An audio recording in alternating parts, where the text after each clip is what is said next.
Конференция Бишкек эл аралык медициналык институту жүргүзгөн изилдөөнүн жыйынтыктарын чыгаруу менен башталды. Ага ылайык кыргызстандык жаштардын басымдуу бөлүгү ден соолукка коркунуч келтирүүчү факторлорго туш болушат. Сурамжылоого катышкандардын 71% тест таттым, 43% таттуу жана кофеиндүү суусундуктарды керектейт, 33% тамеки чегет. Бул адаттар улам жаш өткөн сайын жугуштуу эмес ооруларга себеп болот. Бул кыргызстандыктардын ден соолугу үчүн негизги коркунучтардын бири болуп калат. От нас, медиков, зависит здоровье человека всего на 8-10%.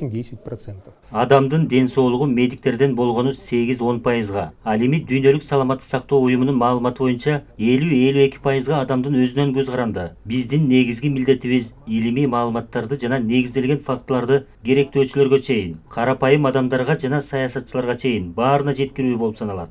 Конференцияда дүйнөнүн көптөгөн өлкөлөрүндө ийгиликтүү колдонулуп келе жаткан зыянды азайтуу концепциясына өзгөчө көңүл бурулду. Ал акырындык менен зыяндуу продукцияны коопсуз продукцияга алмаштырууга багытталган. Бул адам жаман адаттан биротоло баш тарта албаган жагдайларда практикалык жана натыйжалуу ыкма болуп саналат. Это зависимость, а зависимость очень сильная, и психическая, и физиологическая зависимость.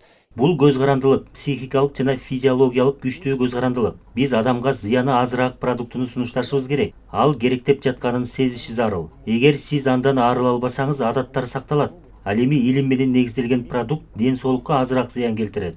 Кыргызстанда ден соолукка зыянды азайтуу концепциясын илгерилетүү үчүн Апоро ассоциациясы түзүлгөн. Максаты адамдарга ден соолугу үчүн коркунучту азайтуучу далилдүү чечимдерге мүмкүнчүлүк берүү. Идет активное взаимодействие с некоторыми государственными органами.